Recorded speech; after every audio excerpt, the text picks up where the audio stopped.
Bienvenidos a todos, ¿cómo les va? Qué bueno que podamos estar compartiendo este tiempo tan especial para nosotros, que es este tiempo que dedicamos a escudriñar la palabra, a estudiar esa palabra de esperanza, de vida, ese verdadero alimento, ¿no?, que encontramos en esa revelación de Dios para nuestras vidas. Le damos la bienvenida a este video.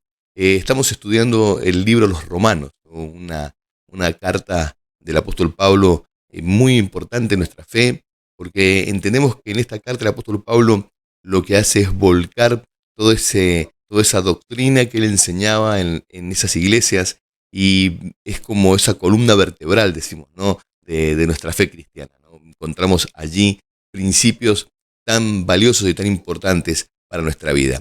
Así que queremos meternos de lleno, porque estamos en un punto muy importante para nosotros. Estamos estudiando lo que es Romanos 9, Romanos capítulo 9 al capítulo 11. Estos capítulos encierran un aspecto muy importante de nuestra doctrina, que es qué lugar ocupa Israel en este plan de Dios, ¿no? Ha rechazado Dios a Israel. Israel ya no es como nación, una nación en la que Dios tiene un plan especial. Así que vamos a ver aquí, a la luz de la palabra y de los principios que el apóstol Pablo nos va a enseñar, esta elección de Israel. Dios elige a la nación de Israel, y es muy importante por ahí entender que el apóstol Pablo coloca en el medio de esta carta esta enseñanza. Y para ponernos un poco en contexto, para entender un poco quizás el por qué el apóstol Pablo se ocupa de este tema, siempre estamos convencidos, ¿no es cierto?, porque la palabra de Dios lo dice, que esa escritura ha sido inspirada por Dios. El Espíritu Santo se estaba encargando de dejarnos por medio del apóstol Pablo estos principios y estas verdades que hoy tenemos que atesorar en nuestro corazón.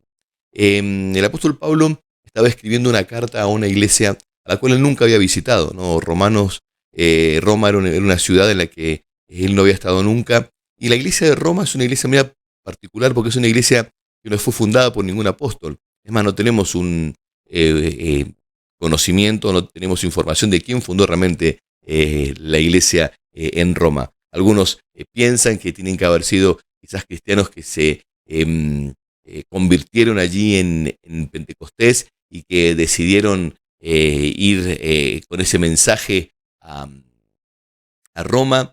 También pueden haber sido judíos, ¿no?, cristianos judíos que emigraron, ¿no?, a esa ciudad en algún momento, y ellos se encargaron de fundar esta iglesia. La iglesia de Roma estaba atravesando algunas circunstancias particulares. Una de esas circunstancias era de que bajo el reinado del emperador Claudio, los judíos fueron echados de Jerusalén, de Roma. Fueron echados de Roma los judíos. Y no sabemos cuál fue el motivo. Existen algunos registros históricos que hablan de que había una disputa, una pelea entre ellos por un tal Cresto, dice un historiador de ese momento. Nosotros creemos que puede haber sido una mala traducción de la palabra Cristo, así que evidentemente había alguna disputa, quizás posiblemente entre esos judíos convertidos al evangelio, que seguían a Jesús, y esos judíos que todavía no lo hacían, ¿no? Siempre el evangelio generó disputa en los lugares donde se fue predicado, y creemos que Roma no escapó a esto. Entonces es posible que esos judíos que abandonaron Roma, vemos también nosotros un relato en el libro de Hechos, ¿no?, cuando Pablo se encuentra con Aquila y Priscila, ¿no? Ellos justamente estaban huyendo de Roma porque habían sido echados de allí. Es probable que la iglesia haya tomado la conducción, un liderazgo gentil, ¿no?, porque los judíos no estaban en Roma. Y después, en el regreso de estos judíos a Roma, se han generado algunos conflictos, algunas disputas. Esto lo podemos ver cuando llegamos al capítulo 11 y vemos que el apóstol Pablo lo que hace es confrontar un poco a los gentiles acerca de su actitud frente a los judíos y frente al pueblo de Dios, ¿no?, al pueblo de Israel.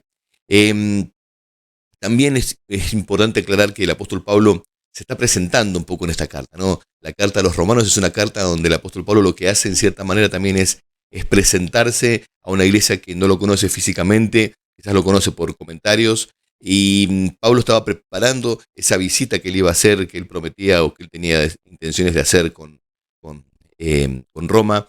Y también el apóstol Pablo daba explicaciones un poco, ¿no?, acerca de ese mensaje que él predicaba. Y creo que por ahí era un tema donde muchos se preguntaban, ¿no? Este apóstol que predicaba a los gentiles, ¿qué posición tenía o qué pensaba de Israel?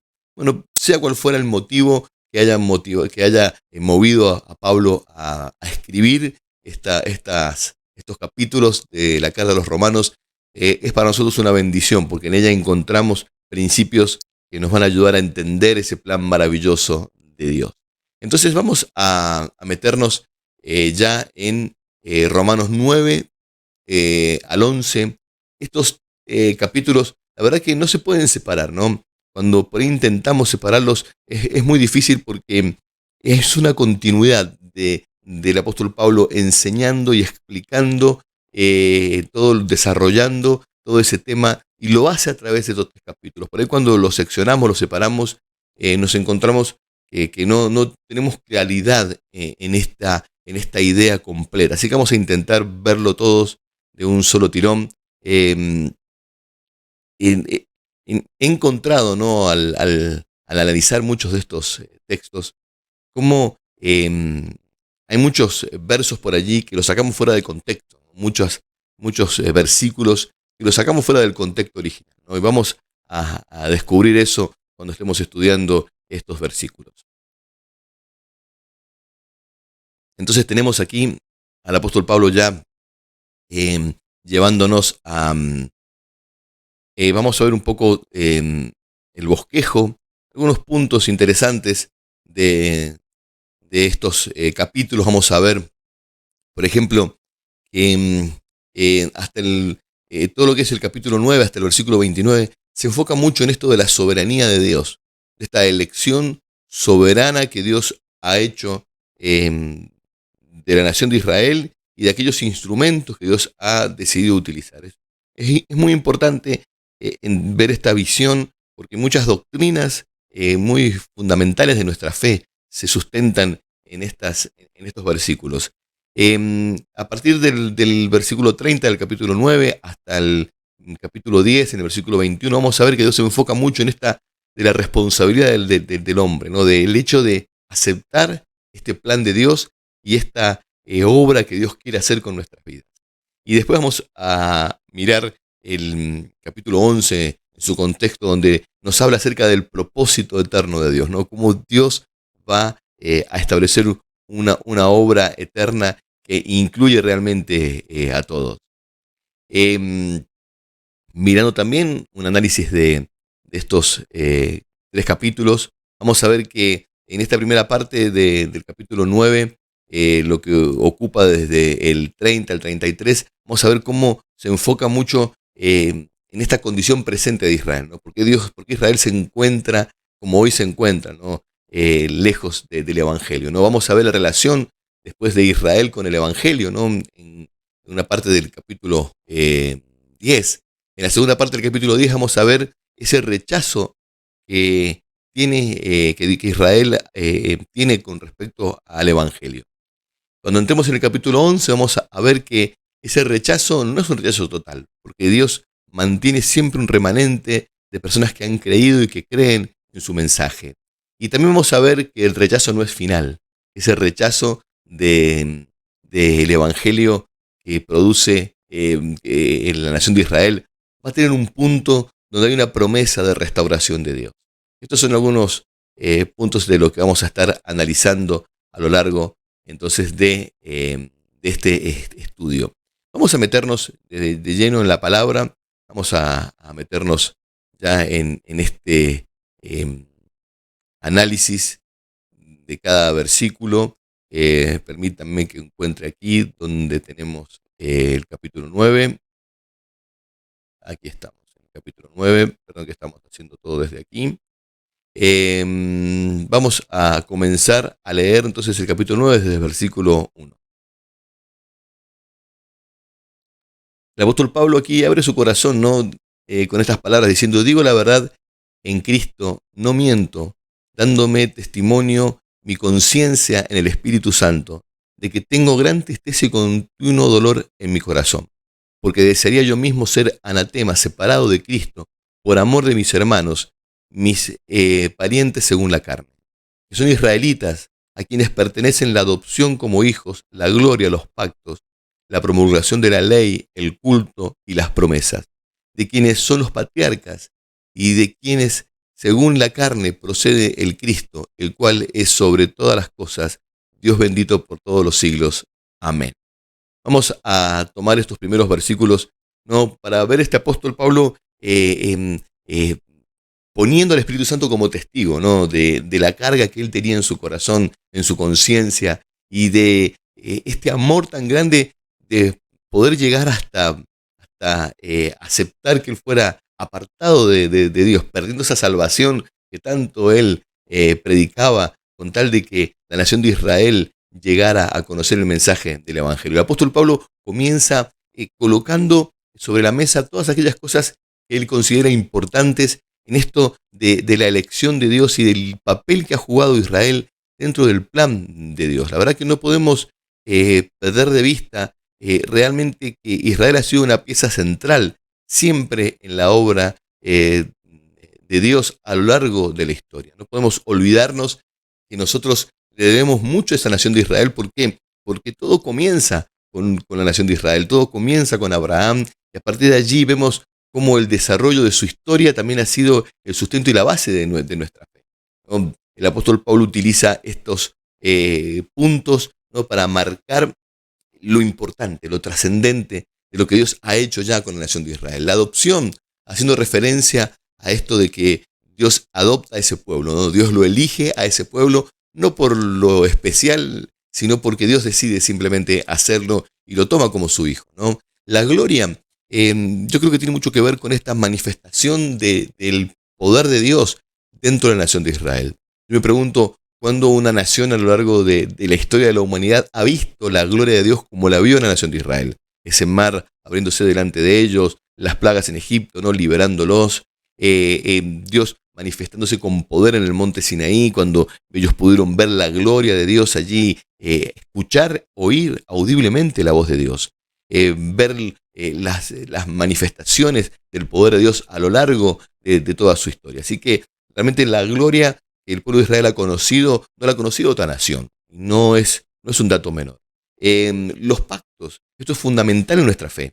Dios es un Dios de pactos, es un Dios que establece pactos con nosotros. Dios estableció un pacto con Abraham. Ese pacto con Abraham perdura hasta el día de hoy, y por ese pacto nosotros hoy somos parte de ese pueblo, de ese linaje escogido de Dios. Somos parte de la nación de Israel, ¿no? Ese pacto es fundamental para nosotros, cuando Dios le prometió que en su simiente, en su descendencia, iban a ser benditas todas las naciones de la tierra. Hablando de esta inclusión que Dios tenía con un propósito tan maravilloso como el de traer salvación a todas las naciones. Vemos ese pacto que Dios hace con Moisés, allí justamente en el monte Sinaí. Vemos el pacto que Dios hace con David. Son algunos de los pactos que yo he marcado como más importantes, ¿no?, porque tienen hoy día una repercusión muy grande para nosotros. El pacto que Dios hace con David, cuando Dios le promete a David que de su descendencia iba a venir ese Mesías, que iba a ser el Salvador.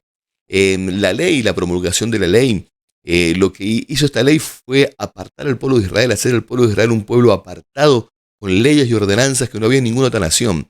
Y esas leyes, esa ley fue añadida a la promesa, dice la palabra de Dios, por causa de las transgresiones, hasta que viniese la promesa, y la promesa es Jesús. El culto, la adoración a Dios, Dios le enseñó a Israel cómo adorarlo, le mostró cómo hacer ese tabernáculo, cómo diseñar ese templo, y todo lo que fue la adoración que giró en torno a ese lugar. Bueno, fue algo que Dios le dio a la nación de Israel. Las promesas, tenemos promesas maravillosas que encontramos a lo largo de toda la palabra, y que son promesas que hoy nosotros tomamos por fe también para nuestras vidas. Bueno, acá me faltó colocar allí los patriarcas, Isaac, Jacob, bueno, todos, Abraham, y entender esto, que Jesús viene de ese linaje.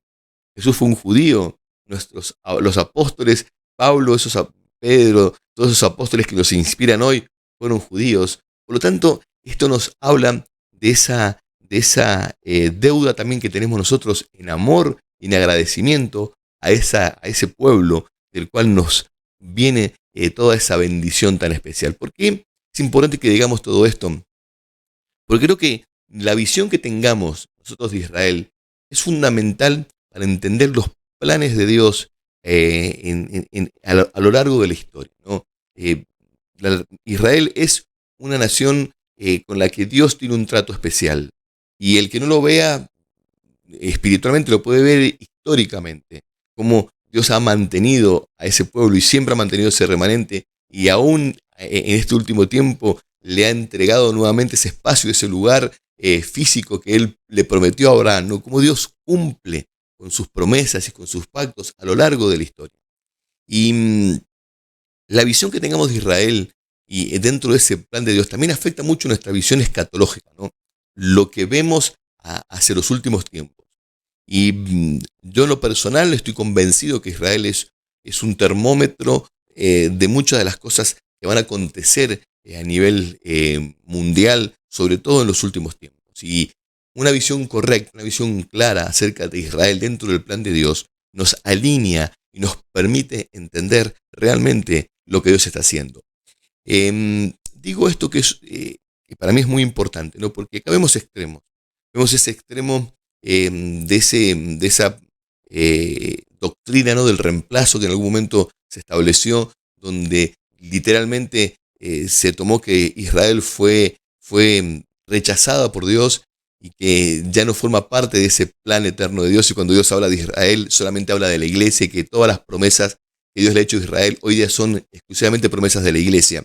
Y la verdad que esa visión está equivocada, porque yo creo que Dios, vamos a ver al final del capítulo 11, cuando dice, son irrevocables los pactos y los dones que Dios ha hecho, ¿no? Hay promesas que Dios todavía tiene que cumplir sobre la nación de Israel porque se las hizo a su pueblo, y Dios va a cumplir con todas ellas.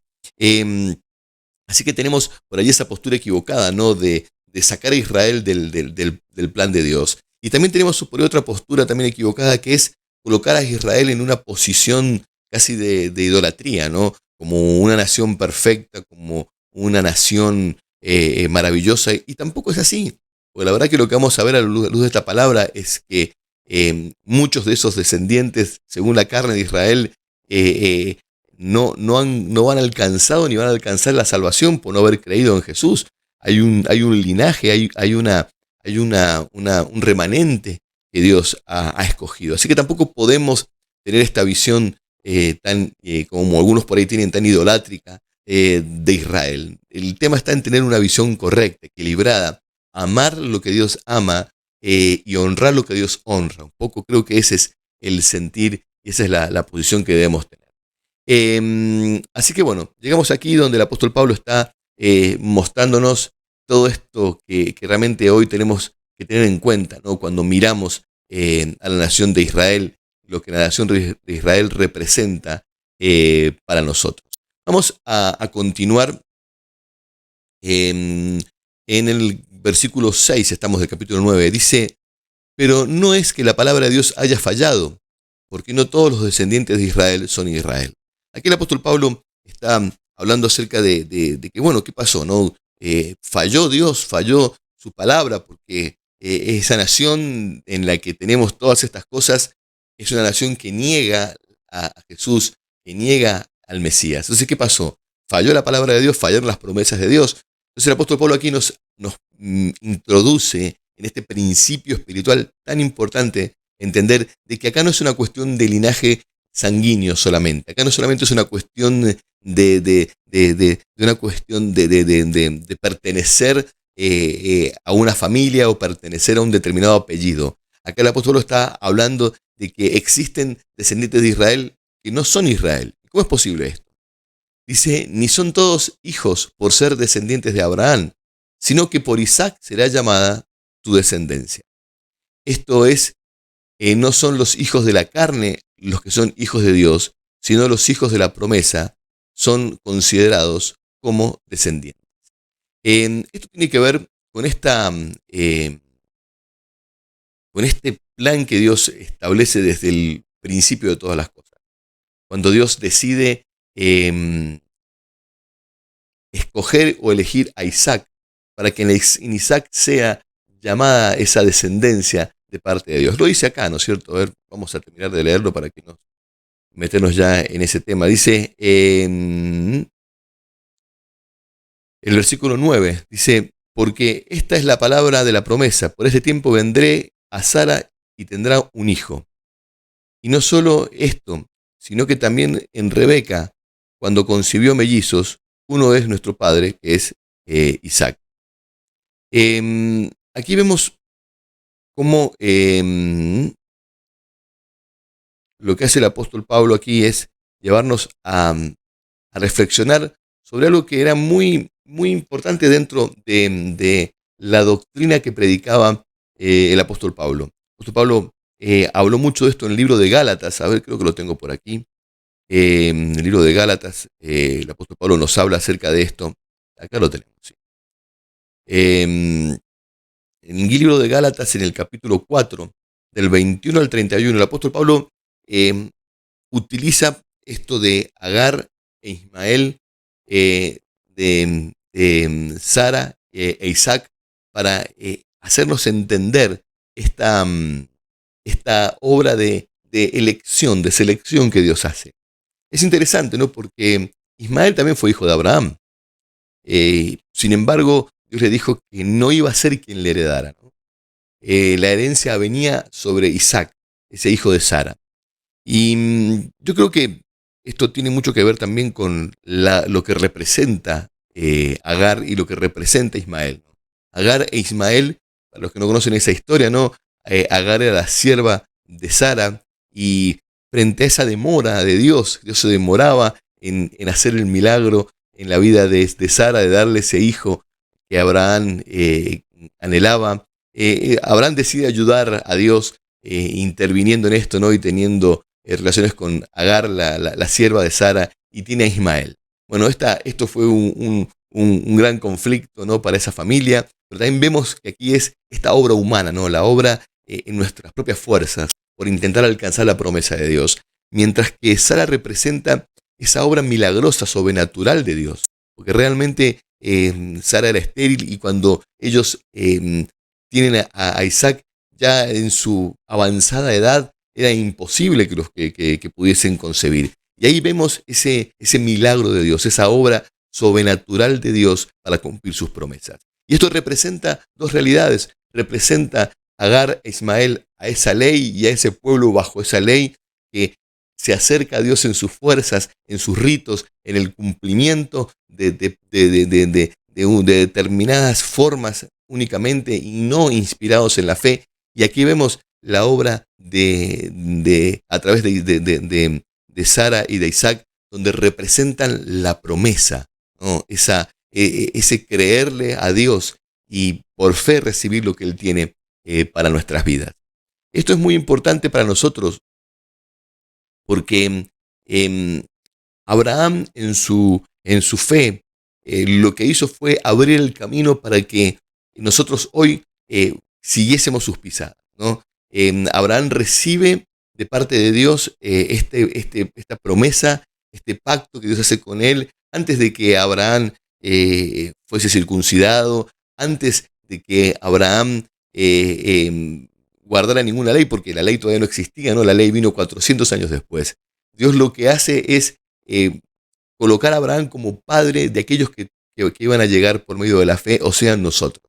Aquellos que no formamos parte de la nación de Israel por un rito como el de la circuncisión, ni por guardar una ordenanza como establece la ley de Moisés, ni por ser descendientes según nuestra sangre del pueblo de Israel.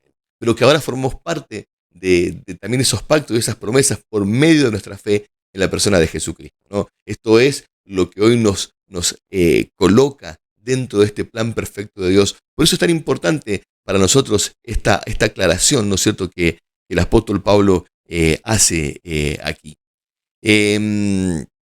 Bueno, aquí también comienza a hablar acerca de lo que ocurrió con Rebeca, ¿no? Cuando ella tenía mellizos, ¿sabéis? Perdón que vamos a mover un poquitito para que nos entre esta parte también.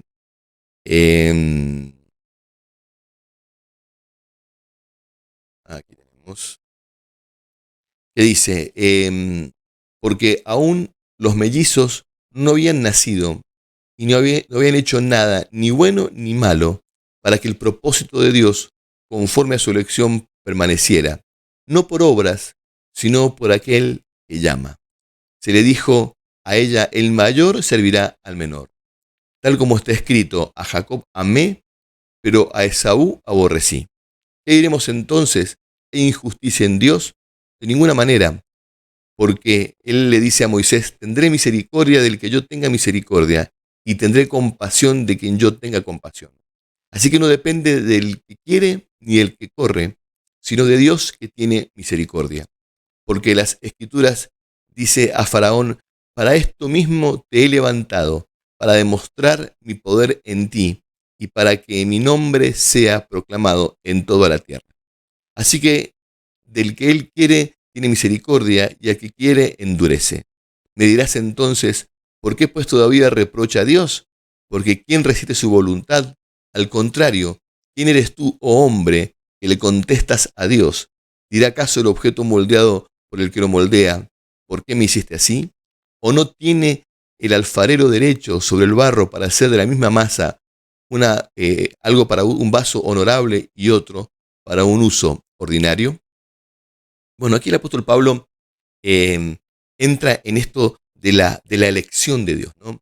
Dios evidentemente eligió a Isaac por encima de Ismael, a pesar de ser los dos hijos de Abraham. Dios elige a Jacob por encima de Esaú, a pesar de que los dos eran hijos de Isaac, ¿no? ¿Por qué Dios hace esta selección, ¿no? ¿Por qué Dios elige a las personas de esta manera, ¿no? Y vamos a meternos un poco en este tema, porque es un tema muy importante, sobre todo para entender este plan de Dios en nuestras vidas. El apóstol Pablo, cuando habla acá a Jacob amé, ¿no? Pero a Esaú aborrecí, en el versículo 13, ¿no? Tal como está escrito, a Jacob amé, pero a Esaú aborrecí. El apóstol Pablo está haciendo referencia al libro de Malaquías. En Malaquías 1, del 2 al 3, vamos a encontrar este texto, vamos a encontrar justamente esta palabra, ¿no? Dice, yo os he amado, dice el Señor, pero vosotros decís, ¿en qué nos has amado? ¿No era Esaú hermano de Jacob? Declara el Señor. Sin embargo, yo amé a Jacob y aborrecí a Esaú, e hice sus montes de desolación y di su heredad a los chacales del desierto. Esto está en Malaquías 1:2. El apóstol Pablo cita mucho el Antiguo Testamento entre el capítulo 9 y el capítulo 11. Vamos a ver más de 25 o 27 citas diferentes que el apóstol Pablo hace del Antiguo Testamento, justamente con intención, ¿no?, de mostrar que lo que él está hablando tiene un fundamento bíblico, tiene un fundamento en la palabra de Dios. Nos cuesta ver esta idea, ¿no?, como que Dios aborreció a Esaú, pero amó a Jacob. Y acá la idea de aborrecer no tiene que ver con esto de un odio humano, ¿no?, de como nosotros odiaríamos a alguien. Acá básicamente en este contexto la palabra aborrecer de lo que habla es justamente de esta preferencia. Dios prefirió a Jacob, eligió a Jacob antes que a Esaú. Todo esto nos lleva a reflexionar y a pensar, ¿no? Entonces, ¿de qué se trata todo esto? Porque si en definitiva es la elección de Dios, como dice el apóstol Pablo ahí, ya no depende del que corre ni del que se esfuerza, sino de aquel que Dios decide tener misericordia y punto. Y la verdad es que el apóstol Pablo no termina dando una respuesta lógica a estos argumentos. Es más, termina justamente confrontando nuestros cuestionamientos, cuando él le dice, ¿y quién sos vos, hombre, para le contestes o para que alterques con Dios. ¿Quién sos vos? ¿Quién te has creído que sos vos para venir a cuestionar a Dios las cosas que Dios hace? Y creo que esto es un principio muy importante, porque me parece que esta es siempre nuestra intención, ¿no? De tratar de entender a Dios. Siempre luchamos o nos esforzamos, ¿no? Por esto de tratar de entender a Dios. Y la verdad es que no podemos entender a Dios. Tenemos que ser conscientes de que nuestra mente finita y limitada jamás va a poder entrar en el plan perfecto y eterno de Dios. Porque Dios decide elegir a alguien, porque Dios pone su gracia en una determinada persona, o porque Dios endurece el corazón de otro, como fue el del faraón. La verdad que no lo sabemos, no tenemos una comprensión completa acerca de esto. Y que cuando nos metemos a tratar de entender a Dios, creo que es allí donde nos arriesgamos muchas veces a pecar, ¿no? Porque la palabra de Dios dice que las cosas reveladas le, le pertenecen a los hombres, pero las ocultas le pertenecen a Dios. Hay cosas que Dios ha dejado ocultas y que no nos ha aclarado, ¿no? Y nosotros en este interés que siempre tenemos, ¿no? De descubrir todo, de encontrar todo en un contexto lógico, ¿no? Creo que a veces entramos dentro de estos procesos. Y yo me quedo con esta palabra del apóstol Pablo. ¿Quiénes somos nosotros para cuestionar a Dios? La verdad que no podemos cuestionar a Dios. Y las doctrinas que se generan en base a estos principios, a veces son doctrinas extremas. Y en ese extremismo es donde muchas veces se producen situaciones que nos corren de la fe. Por ejemplo, hay dos posturas con respecto a esto de la selección de Dios, ¿no? De la elección de Dios. Una es la postura calvinista, ¿no? Que es un poco lo que sigue en la línea reformada, ¿no? Esa postura calvinista es una postura que ha tenido un, eh, mucha presencia o una influencia muy grande en nuestra fe hasta el día de hoy, ¿no? Básicamente, ¿qué es lo que establece esa postura calvinista que habla acerca de esa elección de Dios? Bueno, lo que ellos dicen a grandes rasgos, ¿no? Básicamente es que Dios primero eligió a aquellos que habían de ser salvos. Lo primero que Dios hizo antes de crear el universo, de hacer nada, Él elige a esas personas que van a ser salvos. Y después lo que ocurre, bueno, por supuesto en la creación de Dios, pero también en la caída del hombre y todo, es todo un plan establecido por Dios. Dios permite que ocurran todas estas cosas para que después, por medio de Jesucristo, venga la salvación, y la salvación únicamente llegue a aquellos que fueron escogidos de antemano. Básicamente, la postura calvinista es una postura donde se considera que el hombre no puede hacer nada por sus propios medios para llegar a Dios. La depravación o la decadencia moral del hombre es tan profunda que el hombre jamás va a poder tener la iniciativa de buscar a Dios si no es Dios el que lo mueve a buscarlo por medio de su Espíritu Santo. Esto tiene como fundamento lo que dice Jesús cuando Él dice que nadie llega a Él si el Padre no lo trajere, ¿no? Así que vemos que son posturas que tienen un respaldo, que tienen un fundamento bíblico, al igual que el libro de Efesios 1, cuando dice que Dios nos escogió, nos predestinó desde antes de la fundación del mundo.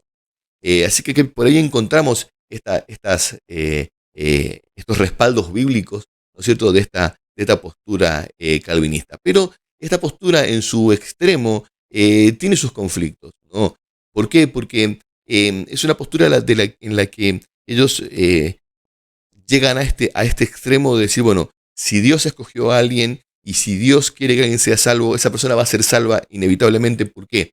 Porque Dios va a cumplir siempre su voluntad. Ellos dicen que la gracia de Dios va a ser irresistible para el corazón de aquellos que han sido escogidos. Entonces, esas personas inevitablemente siempre van a volver a Dios, aunque intenten apartarse, y al final de todo van a ser salvos porque Dios los escogió así. Entonces, para ellos la salvación no se pierde, ¿no? Es interesante ver cómo esto afecta, o cómo estas doctrinas en su estado más puro influenciaron mucho la fe cristiana. Por ejemplo, ustedes habrán escuchado hablar de los hermanos Wesley. Bueno, ellos fueron los fundadores del movimiento metodista. Y la verdad que ellos, como anglicanos que eran, y siguiendo la línea del calvinismo, ellos tenían esta postura, ¿no?, con respecto al tema de la salvación. Y era tan extremo para ellos, fue tan fuerte, que en algunos, cuando uno lee las biografías de los hermanos Wesley, uno encuentra que en ciertos momentos ellos no estaban ni siquiera seguros de que eran realmente salvos. Porque si la salvación es para esos escogidos, ¿son ellos, eran ellos parte de esos escogidos o no? Y realmente la salvación era hasta un conflicto porque no tenían la certeza de que ellos fueran salvos, sino que estuvieran quizás en sus propios intentos de acercarse a Dios. Bueno, justamente ellos al recibir una gran renovación, ¿no? Em, que fue inspirada por un grupo que se llamaba Moravos, ¿no? De aquel tiempo, ellos fundan el movimiento metodista, un movimiento que trajo un gran avivamiento sobre toda Europa y que fue realmente muy importante en la historia de Inglaterra, porque realmente el movimiento metodista evitó que Inglaterra fuera afectada por lo mismo, por una revolución como la Revolución Francesa, ¿no? Así que es muy interesante cuando vemos esa historia. Pero bueno, sin irnos del tema, la postura arminiana, que es un poco la que ellos en cierta manera acuñaron o afirmaron, es una postura que establece que Dios creó el universo, Dios estableció todas las cosas, Dios estableció este instrumento de salvación que es Jesucristo, este plan del Evangelio, y que Dios ha elegido y ha seleccionado a aquellas personas en ese conocimiento previo de la decisión que íbamos a tomar, ¿no? Como que la selección de Dios aquí tiene que ver con esa omnisciencia de Dios y ese conocimiento previo de quiénes iban a aceptar o quiénes lo iban a rechazar, ¿no? Y allí es que le da una intervención más directa a nuestras propias decisiones. No solamente ya es la voluntad de Dios por salvarnos, sino somos nosotros los que queremos aceptar esa salvación. Está bien, esto también en un extremo complicó un poco algunos puntos porque llegó a ese punto donde era el hombre el que decidía buscar a Dios. Y en esa decisión del hombre de buscar a Dios lo encontraba. Y la verdad que quizás, no sé si comienza algo en nosotros si el Espíritu Santo no lo hace primero, ¿no? En esto yo creo, estoy más cerca de la postura calvinista, pero creo que los extremos aquí son malos, ¿no? Y, y para mí la verdad en la palabra de Dios es un mosaico de verdades, ¿no? Cuando yo trato de poner una sola verdad y una sola doctrina, quizás lo que me puedo encontrar es a lo mejor no viendo montones de otras cosas importantes que hay. Yo creo que hay verdades en ambas posturas. Eh, Creo en esa elección de Dios, pero también creo en esa decisión del hombre de buscar a Dios. Creo que Dios nos ha predestinado, claro que sí, pero también sé que creo que Dios conoce y sabe qué es lo que vamos a decidir antes de que lo decidamos. Y en base a eso también ese libre albedrío que Dios nos ha dado es que Dios también decide elegirnos. Pero quiero hacer esta aclaración, ¿no? Porque me parece que es un punto bastante complicado, ¿no? Cuando entramos a analizar todo esto, ¿no? Y a ver esto que el apóstol Pablo nos muestra de la elección de Dios en estas personas. Ahora, si nos quedamos solamente con el capítulo 9, nos quedamos con esta visión sesgada, vamos a entrar justamente cuando entremos al capítulo 10, vamos a darnos cuenta de que también hay una decisión nuestra de aceptar o de seguir ese mensaje del Evangelio. Así que yo siempre digo, no sé si la salvación se pierde o no se pierde, por las dudas yo voy a cuidar la mía con temor y temblor, como dice el apóstol Pablo, como algo tan precioso que es el ser salvo. Así que la verdad que no vamos a discutir mucho más sobre este tema. Si tienen alguna duda, alguna consulta, la pueden dejar allí en el video y la comentamos. Y aquellos que están a través de los grupos de WhatsApp, la podemos allí, pueden hacerla para que podamos explicar algunas cosas que hayan quedado. Bueno, vamos a continuar entonces con esta palabra. Quería aclarar algunas cosas, ¿no? Con respecto a esta visión que el apóstol Pablo tiene con respecto em, a la obra del faraón, ¿no? Y explicando un poco de dónde se agarra el apóstol Pablo para hablar acerca de esto, del endurecimiento del corazón del faraón. Nosotros lo vamos a encontrar en el libro de Éxodo, en el capítulo 9, en el versículo 16. Vamos a ver que Dios le dice al faraón, pero en verdad, por esta razón te he permitido permanecer, para mostrar mi poder y para proclamar mi nombre en toda la tierra. También Dios le advierte en Éxodo 4, versículo 21, a, a Moisés le dice, el Señor le dijo a Moisés, cuando vuelvas a Egipto, mira que hagas delante del faraón todas las maravillas que he puesto en tu mano, porque yo endureceré su corazón, de modo que no dejará ir a mi pueblo, ¿no? Aquí vemos cómo Dios había escogido o había elegido ya hacer esto, ¿no? De endurecer el corazón del faraón para mostrar en él su poder. Ahora, yo no creo en un Dios caprichoso que lo que haga sea justamente esto de endurecer un corazón porque simplemente a él se le place y en este capricho, ¿no? De decir, bueno, a este lo voy a hacer sufrir y a este lo voy a bendecir. Yo creo que hay algo mucho más profundo en todo esto, ¿no? Y es justamente siempre esta obra redentora, esta obra de salvación, porque aún aquellos que Dios utiliza o que Dios permite que sean endurecidos, quizás aún en este conocimiento previo de su maldad y de esas cosas que ellos iban a hacer, que iban a aceptar o no.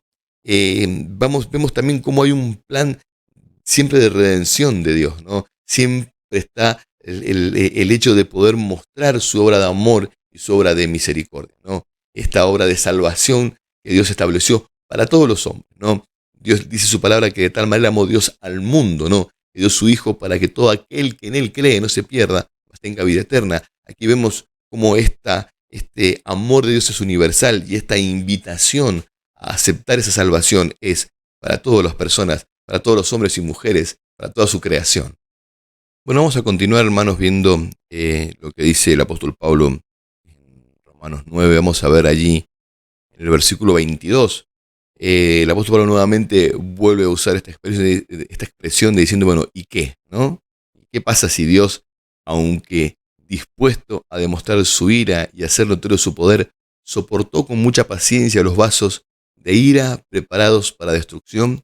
Lo hizo para dar a conocer las riquezas de su gloria sobre los brazos de misericordia que de antemano Él preparó para gloria. Es decir, nosotros, a quienes también llamó no solo de entre los judíos, sino también desde entre los gentiles.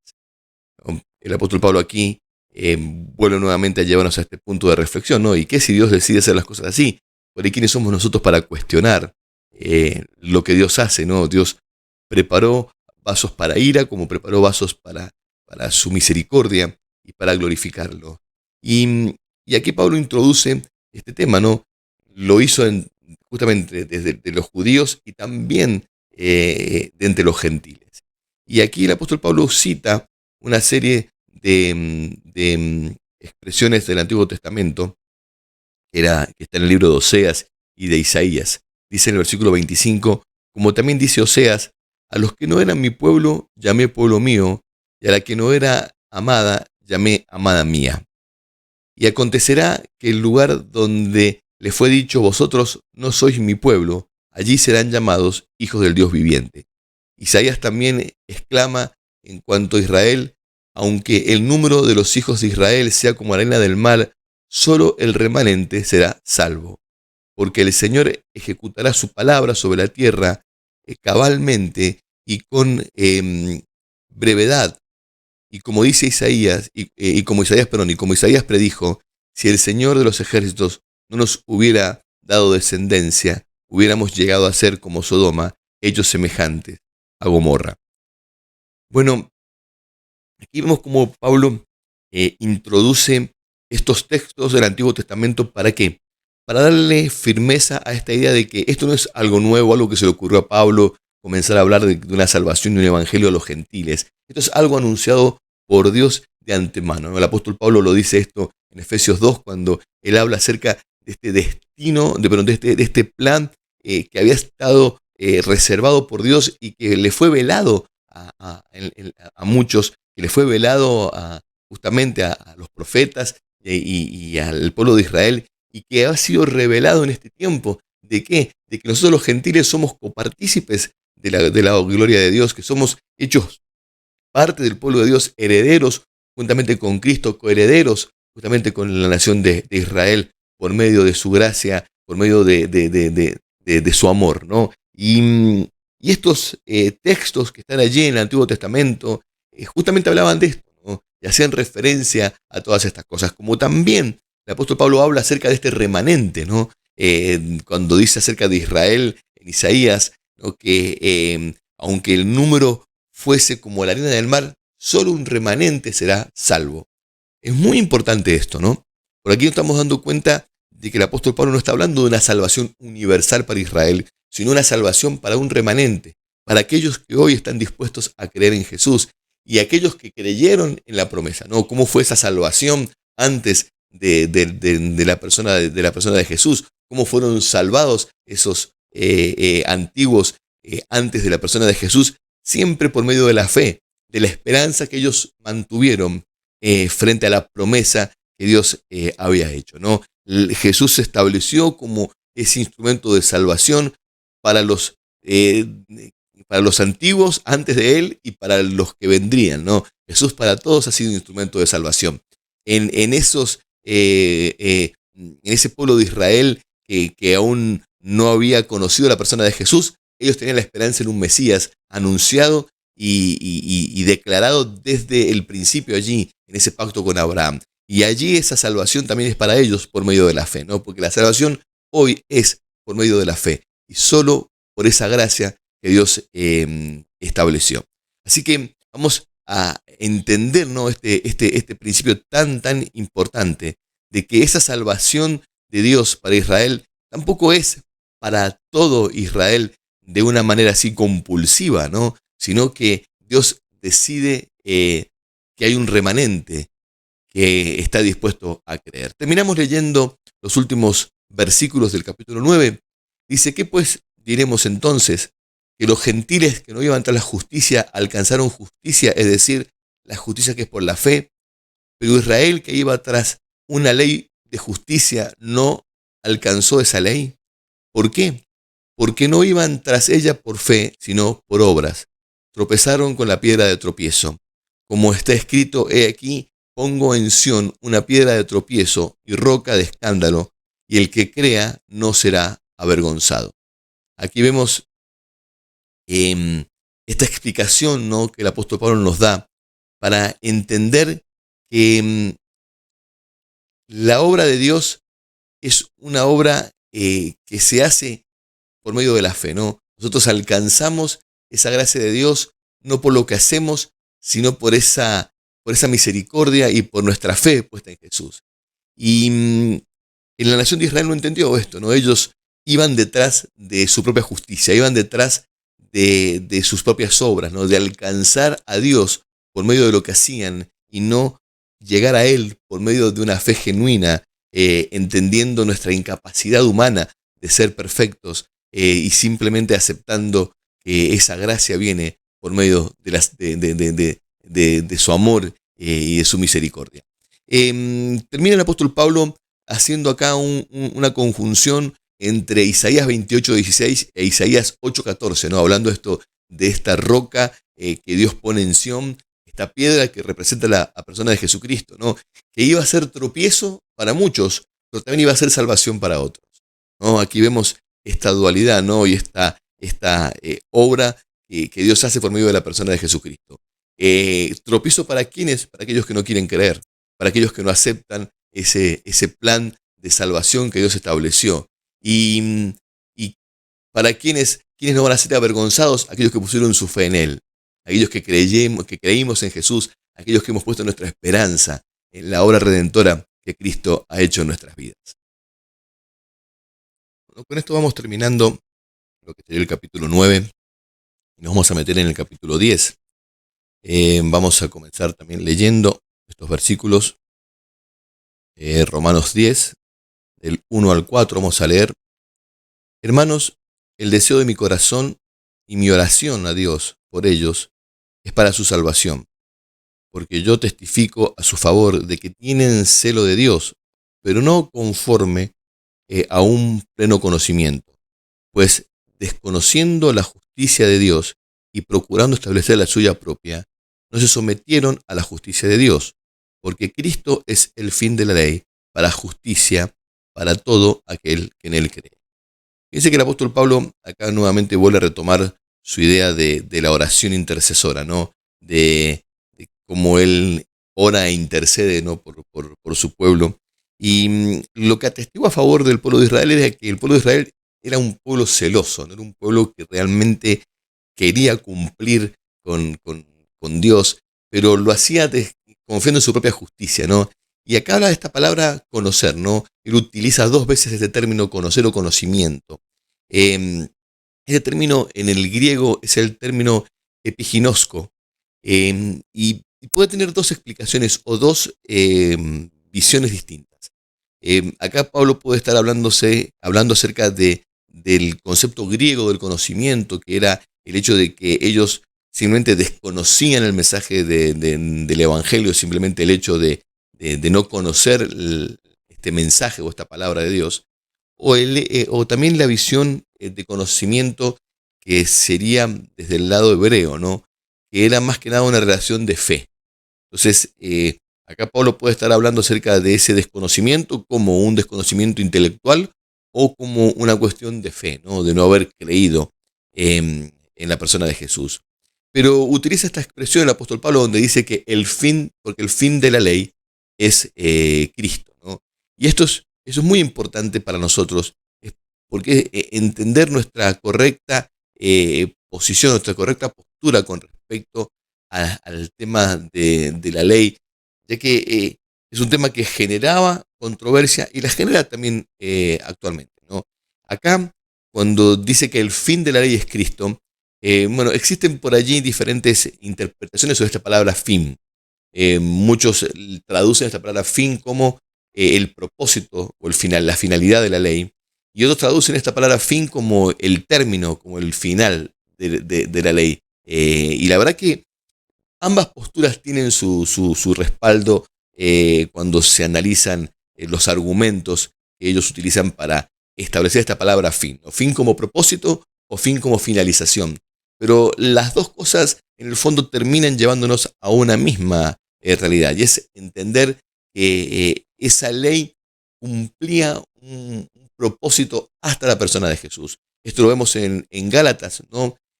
Donde el apóstol Pablo nos advierte de que la ley fue añadida a la promesa, ¿no? Y hasta que viniese justamente la manifestación de esta promesa. En Gálatas 3, el apóstol Pablo habla muy claramente acerca de esto, ¿no? De que la ley fue algo añadido a la promesa. ¿Por qué? Por causa de las transgresiones. También el apóstol Pablo, vemos que en Romanos nos muestra y nos permite comprender de que la ley cumplió una función y era mostrar nuestro pecado, ¿no? Revelar nuestra condición para que viésemos nuestra condición de pecado y nuestra imposibilidad humana de alcanzar esa justicia que Dios nos demandaba, ¿no? Porque no solamente transgredir la ley era robar o matar, transgredir la ley era codiciar, era tener un pensamiento fuera de lugar, ya era parte de esa transgresión de la ley.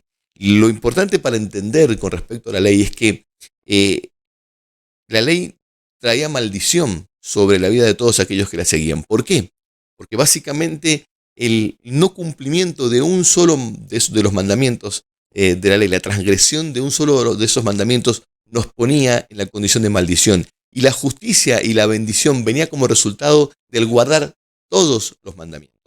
Entonces ahí nos damos cuenta que la ley no estaba imposibilitada de bendecir, ¿no? A pesar de que representaba esa santidad de Dios, nadie podía ser bendecido. ¿Por qué? Porque siempre iba a haber una transgresión, siempre iba a haber una falta que nos iba a sacar de esa obra perfecta de Dios.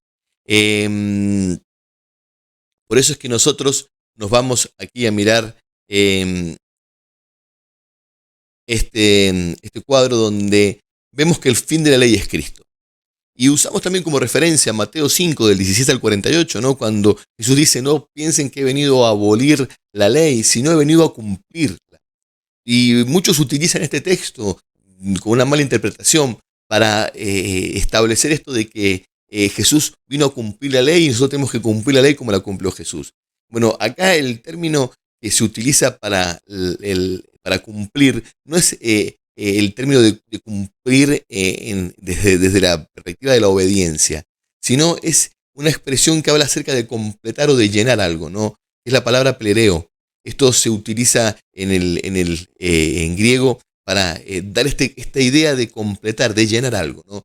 Cuando Jesús se refirió a esto, no se refirió a solamente su cumplimiento desde el punto de vista de obediencia, sino también se refirió a su cumplimiento desde su punto de vista de completar, de terminar una obra, ¿no?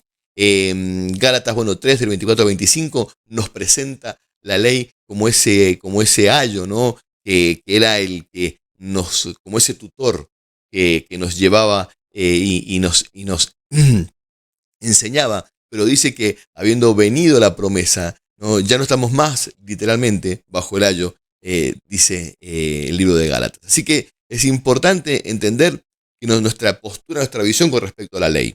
Nosotros creemos que hay una ley moral de Dios que está presente desde el Génesis al Apocalipsis, ¿no? Esa ley moral de Dios nos habla acerca de ese cumplimiento, de esos mandamientos que Dios ha establecido con respecto a nuestra conducta, ¿no? A nuestra santidad, a la santidad de Dios. La ley que ha sido abolida por Jesús en la cruz es esa ley ceremonial, esa ley que nos ataba a ritos, a prácticas. Efesios 2.15 lo dice claramente, ¿no? Aboliendo la ley expresada en ordenanzas o en dogmas, ¿no? Literalmente se refiere a esa estructura o esa parte de la ley que tenía que ver con los sacrificios, tenía que ver con la circuncisión, tenía que ver con el guardar las fiestas, tenía que ver con los alimentos, tenía que ver con nuestra forma de adoración. Hoy nos encontramos con muchas personas reivindicando el hecho de seguir guardando o observando esa ley de Moisés. Y lo hacen desde una perspectiva totalmente equivocada, porque ellos lo que hacen es diseccionar o cortar la ley y guardar aquellas cosas que les parecen que están bien guardadas y aquellas que no. Lo hacen desde una perspectiva totalmente equivocada, ¿no? Porque claro, no hacen sacrificios o no se circuncidan, pero sí dicen que hay que guardar las fiestas o los sábados o hay que no comer cerdo, pero no aceptan, por ejemplo, las leyes de flujos corporales, por ejemplo, donde establece que una mujer que está menstruando no puede ocupar la misma silla que ocupa otra persona en la casa, no puede dormir en la misma cama, no puede tocar a nadie. No aceptan las leyes de vestimenta, por ejemplo, donde dicen que no se pueden combinar hilos y telas, que hay que hacer una túnica de un solo hilo, de una sola tela, y como esas montones de ordenanzas y estatutos que están allí formando parte de la ley. Entonces no podemos separar esa ley en decir, no, guardamos una parte y no guardamos otra. No, yo creo que esa ley fue abolida completamente y nosotros hoy trabajamos, ¿no? con un ministerio como es el Ministerio de Revive Israel, porque estamos muy conectados con Israel, porque creemos en esta restauración en este tiempo de la relación de la iglesia con Israel, porque Israel es ese lugar profético donde el Señor prometió regresar y nuestra mirada espiritual está puesta en Israel. Y justamente con esos judíos mesiánicos, ¿no? Esas personas judías de sangre, pero a su vez que han creído en Jesús, vemos la postura que ellos tienen con respecto a las fiestas y todas estas cosas. Y ellos no guardan estas cosas como una ordenanza, sino lo hacen por una cuestión de cultura y por acompañar a su pueblo en esas prácticas y utilizar esas prácticas como una manera de predicar. Pero ellos mismos enseñan de que eso no es algo obligatorio hoy para la iglesia, porque esa ley fue abolida, el fin de la ley justamente es Cristo. Continuamos, hermanos, con el versículo 5. Dice, porque Moisés escribe que el hombre que practica la justicia, que es de la ley, vivirá por ella. Pero la justicia que es por la fe dice así, no digas en tu corazón, ¿quién subirá al cielo? Esto es para hacer bajar a Cristo. ¿O quién descenderá al abismo? Esto es para hacer subir a Cristo de entre los muertos. Mas, ¿qué dice? Cerca de ti está la palabra en tu boca, en tu corazón, es decir, la palabra de fe que predicamos. Que si confesares con tu boca que Jesús es el Señor y creyeres en tu corazón que Dios lo resucitó entre los muertos, entonces serás salvo. Porque con el corazón se cree para justicia y con la boca se confiesa para salvación. Pues la Escritura dice, todo el que cree en él no será avergonzado, porque no hay distinción entre judío y griego, porque el mismo Señor es Señor de todos y en todos, abundando en riqueza para todos los que le invocan. Bueno, fíjese que aquí hay algo interesante, ¿no? Porque el apóstol Pablo hace esta descripción entre lo que es la justicia por medio de la fe y la justicia que es por medio de las obras. Y el apóstol Pablo utiliza un texto aquí cuando dice, ¿quién subirá al cielo, no? O quién descenderá al abismo. El apóstol Pablo aquí está utilizando un texto que lo encontramos en el libro de Deuteronomio, en la versión Septuaginta, que es la versión griega del Antiguo Testamento, esta versión que fue escrita más o menos alrededor del año 230 a.C. Esta versión griega utiliza en Deuteronomio, perdón, la versión griega, que es la que utiliza el apóstol Pablo en Deuteronomio, dice, este mandamiento que yo te ordeno hoy no es muy difícil para ti, ni fuera de tu alcance. No está en el cielo para que digas, ¿quién subirá por nosotros al cielo para traérnoslo y hacérnoslo oír a fin de que lo guardemos? Ni está más allá del mar para que digas, ¿quién cruzará el mar por nosotros para traérnoslo y para hacérnoslo oír a fin de que lo guardemos? Pues la palabra está muy cerca de ti, en tu boca y en tu corazón, para que la guardes.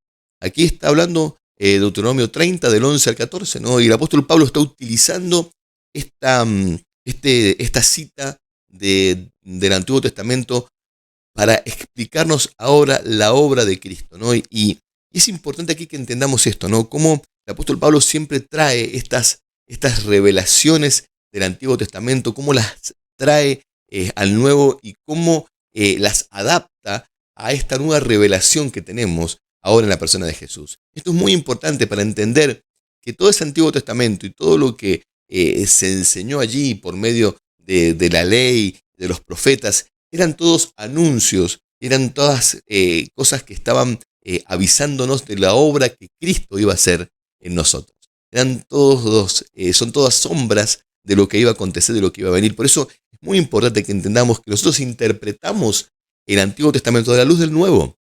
Y entendemos de que hay un antiguo pacto y un nuevo pacto. Hay un Antiguo Testamento y un Nuevo Testamento. Y la luz a través de la cual nosotros miramos todas esas cosas es a través de la luz del Nuevo Testamento.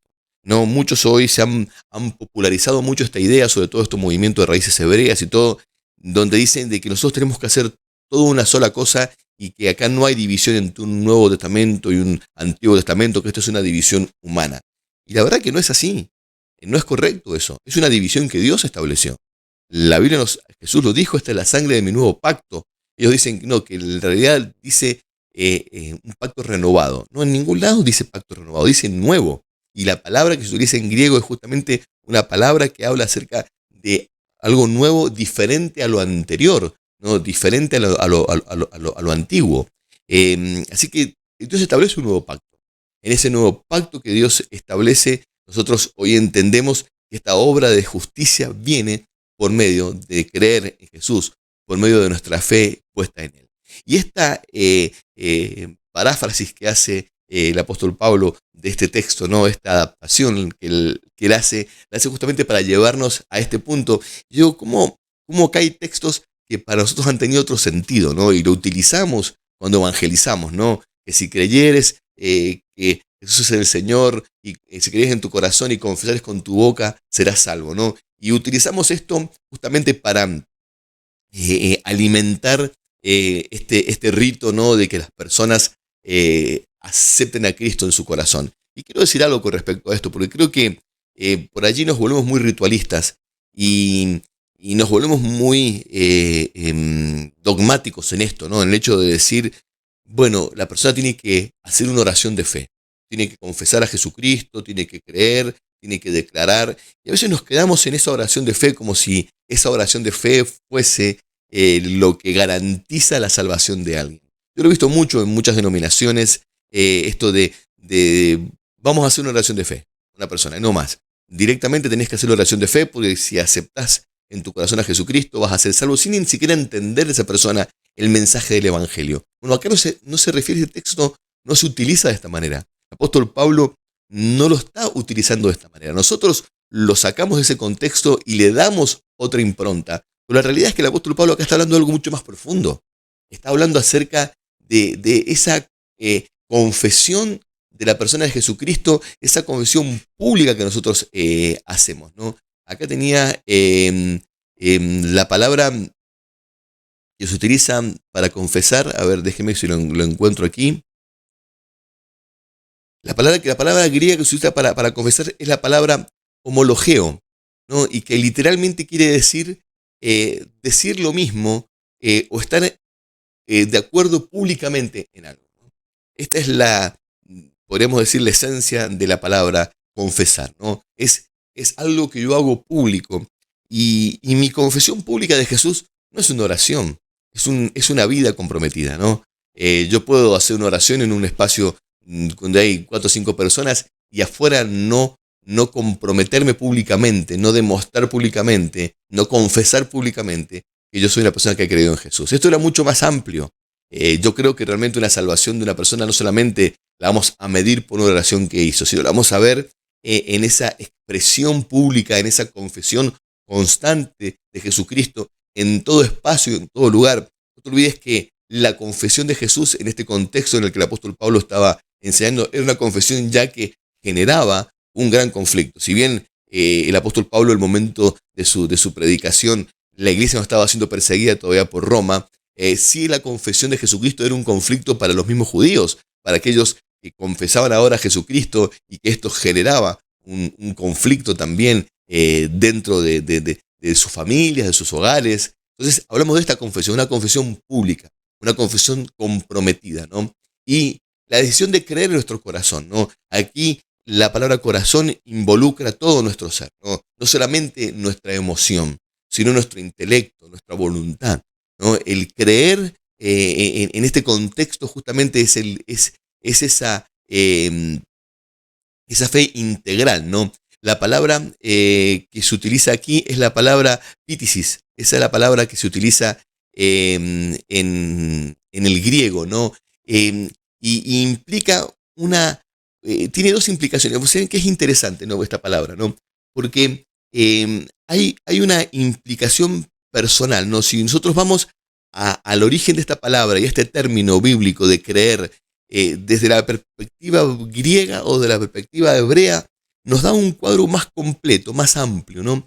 Esta palabra nos lleva, por ejemplo, desde la perspectiva griega, habla acerca de una confianza personal, ¿no? De una confianza emocional, de algo que es íntimo, ¿no? Yo confío íntimamente en algo, ¿no? Esta es la traducción de la palabra creer, ¿no? Es como una confianza íntima, personal. Pero con la visión hebrea es interesante ver que es una confianza intelectual, ¿no? Es un concepto más intelectual. El hecho de creer en esto desde una manera también que involucra mi razón, mi intelecto, ¿no? Mis pensamientos.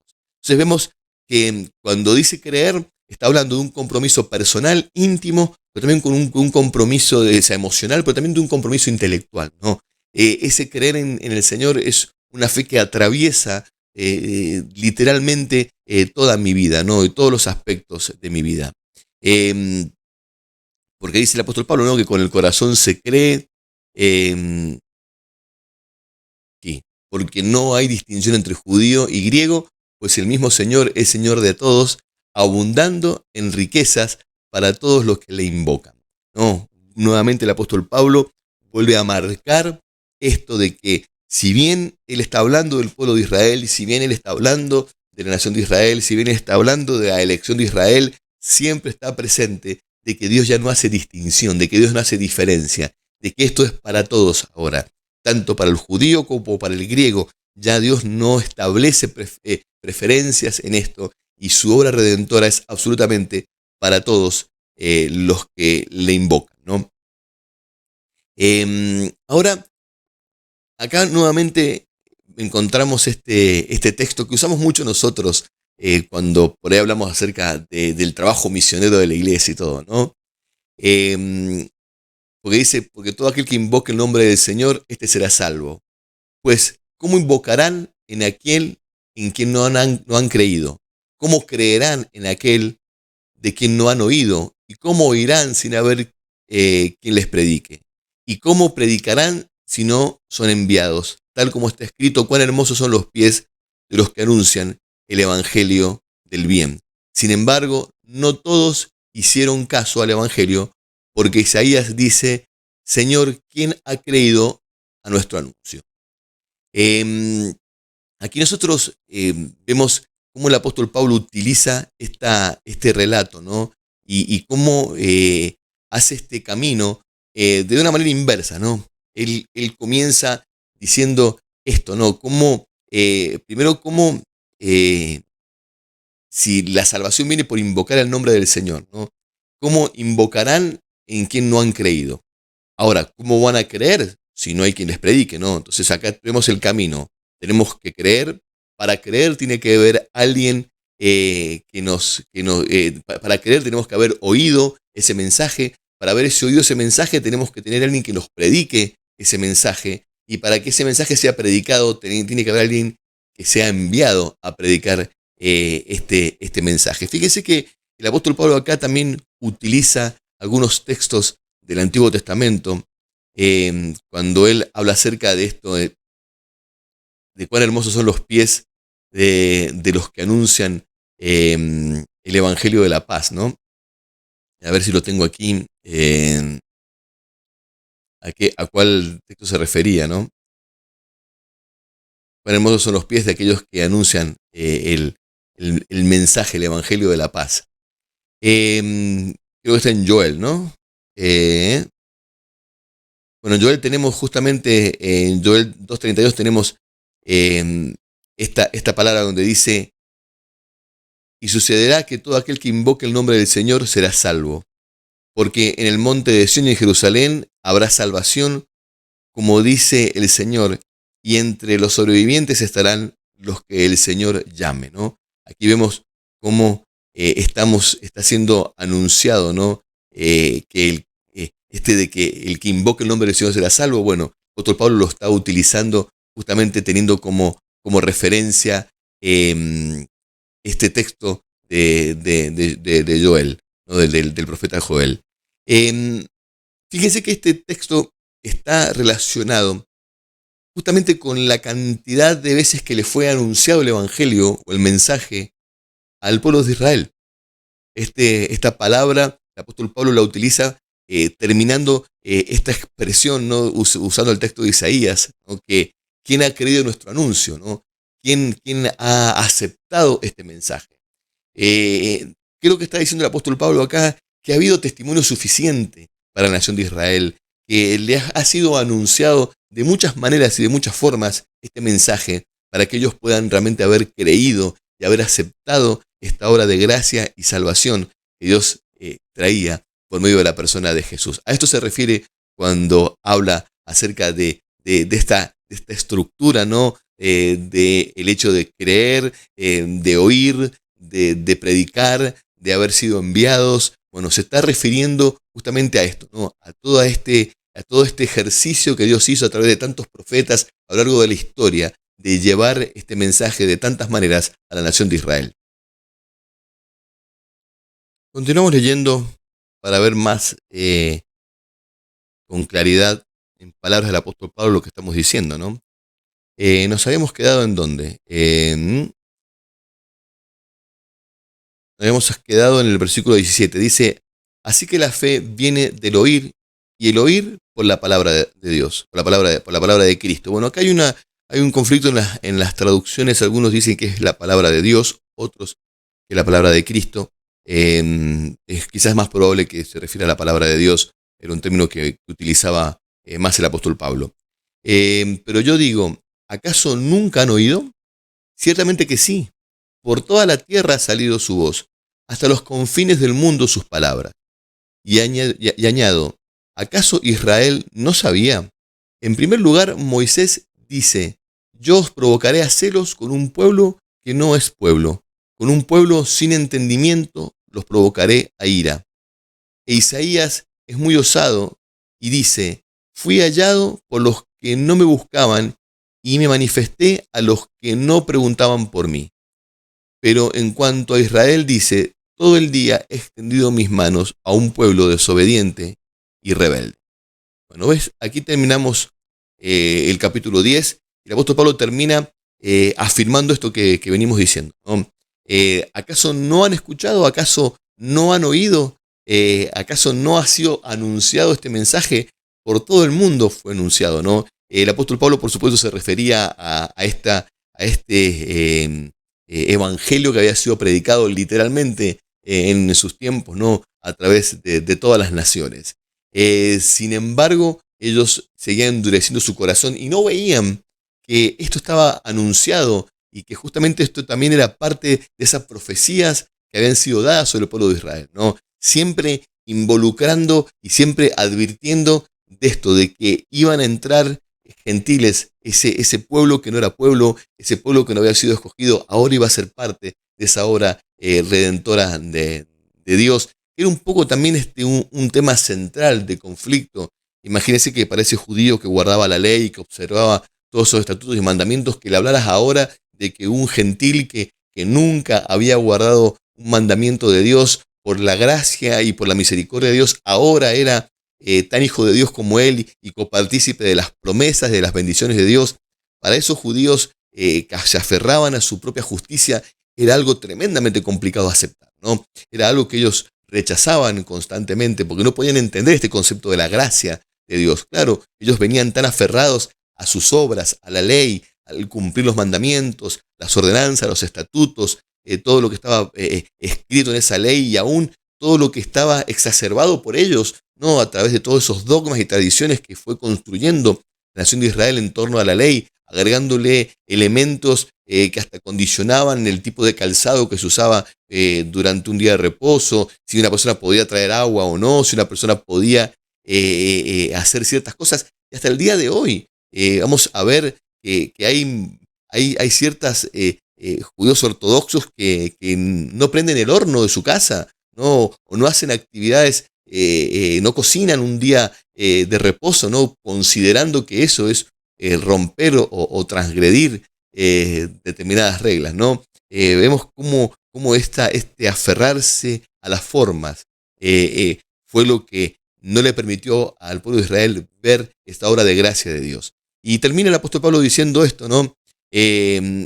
Todo el día he extendido mis manos a un pueblo desobediente y rebelde, ¿no? Un pueblo que no decidió creer ni aceptar esta obra que Cristo hizo. Bueno, aquí terminamos entonces con el capítulo 10 y entramos en el capítulo 11 del libro de Romanos. Entramos entonces ahora en el final de este estudio y entramos en Romanos 11, ¿no? Fíjense que ya venimos de un Romanos 9 que nos habla acerca de esta elección, esta predestinación divina, de cómo Dios elige a sus hijos, a su pueblo, a aquellos que va a bendecir y a aquellos que también van a ser instrumentos de ira, ¿no? De Dios. Pero también vemos en el capítulo 10 cómo está nuestra determinación, nuestra decisión de aceptar y de creer en ese mensaje y de recibir esa gracia que Dios nos da, ¿no? Ahí vemos la parte nuestra, la parte de nuestro libre albedrío, nuestra determinación de creer en Jesús, de seguir sus pisadas, de aceptar ese mensaje maravilloso que Dios nos dejó de buena nueva, de esperanza y salvación.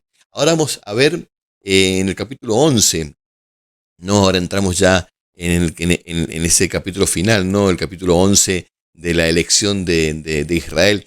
Y vamos a ver qué dice la palabra de Dios, cómo el apóstol Pablo lo presenta, leyendo aquí desde el versículo 1. Digo entonces, ¿acaso ha desechado Dios a su pueblo? De ningún modo, porque yo también soy israelita, descendiente de Abraham y de la tribu de Benjamín. Dios no ha desechado a su pueblo, el cual conoció con anterioridad. ¿No sabéis lo que dice la Escritura en el pasaje sobre Elías, cómo suplica a Dios contra Israel? Señor, han dado muerte a tus profetas, han derribado tus altares, y yo solo he quedado y atentan contra mi vida. Pero ¿qué le dice en la respuesta divina? Me he reservado 7,000 hombres que no han doblado su rodilla ante Baal. De la misma manera, también ha quedado en el tiempo presente un remanente conforme a la elección de la gracia de Dios. Pero si es por gracia, ya no es en base a las obras.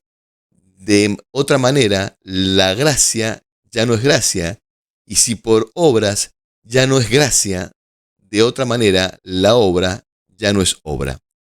Entonces, ¿qué? ¿Aquello que Israel buscaba no lo ha alcanzado, pero los que fueron escogidos lo alcanzaron y los demás fueron endurecidos?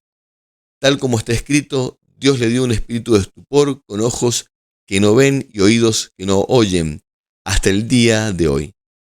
Y David dice, su banquete se convierta en lazo y en trampa, y en piedra de tropiezo, y en retribución contra ellos. Bueno, acá el apóstol Pablo se hace esta pregunta, ¿no? ¿Acaso Dios ha rechazado a Israel? ¿Acaso Dios ya no tiene nada que ver con Israel?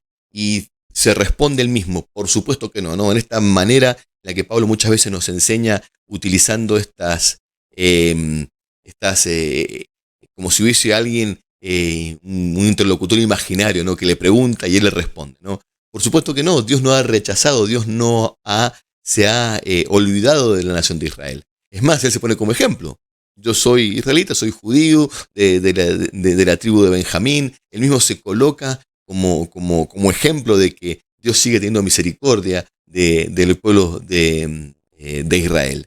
Y usa este ejemplo, ¿no? Del remanente y pone como ejemplo lo que ocurrió con la historia de Elías cuando él confronta a los profetas de Baal y bueno, y se manifiesta el poder de Dios, y en ese espacio de angustia donde Jezabel le promete que lo iba a matar, él hace esta oración. Y Dios le dice, tranquilo, porque yo me he reservado un grupo de personas que no han doblado sus rodillas, que se mantienen firmes, que siguen en mi justicia. Bueno, esto mismo ocurre con la nación de Israel. Desde el principio siempre ha habido un remanente que ha creído, siempre hay un remanente que ha mantenido viva esa esperanza, y hoy está ocurriendo eso. Es algo que nos apasiona y nos emociona tanto lo que Dios está haciendo en la nación de Israel, ¿no? Nosotros vemos cómo ya hay generaciones de cristianos nacidos en esa tierra, hijos de cristianos que abrazaron la fe y que siguen predicando el evangelio. Se están construyendo comunidades en Israel de creyentes que tienen justamente todo en común, ¿no? Revive Israel está haciendo este trabajo. Ellos están construyendo comunidades donde se busca esto, ¿no? Vivir en este espíritu, ¿no? Aún teniendo todas las cosas en común, ¿no? Y es maravilloso ver cómo ese remanente se mantiene firme ahí, en medio de ese pueblo, del pueblo de Israel, levantando la bandera de Jesucristo, creyendo en la obra que Dios ha hecho, ¿no? Es algo maravilloso y emocionante, ¿no? Cuando logramos ver cómo Dios es fiel a lo largo de las generaciones, ¿no? Manteniendo ese remanente vivo. Ahora vamos a continuar. A ver, habíamos llegado hasta el versículo 19. Hasta el versículo 19. Vamos a leer allí. No, hasta el versículo 9, perdón. Hasta el versículo 9. El apóstol Pablo continúa aquí haciendo este uso del Antiguo Testamento y de toda esta advertencia que ya existía en la palabra de Dios, ¿no? Hablándonos acerca de que ese pueblo iba a ser endurecido, de que sus ojos iban a ser oscurecidos, ¿no? Dice el versículo 10, oscureceré sus ojos para que no puedan ver, y dobla sus espaldas para siempre.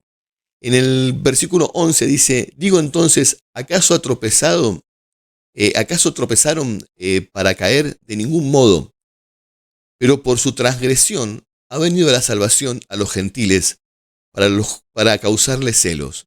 Y si su transgresión es riqueza para el mundo y su fracaso es riqueza para los gentiles, ¿cuánto más será su plenitud? Pero a vosotros hablo, gentiles, entonces, puesto de que yo soy apóstol a los gentiles y honro mi ministerio. Si en alguna manera puedo causar celos a mis compatriotas y salvar a alguno de ellos. Pues si el excluir a ellos es la reconciliación del mundo, ¿qué será su admisión sino vida de entre los muertos?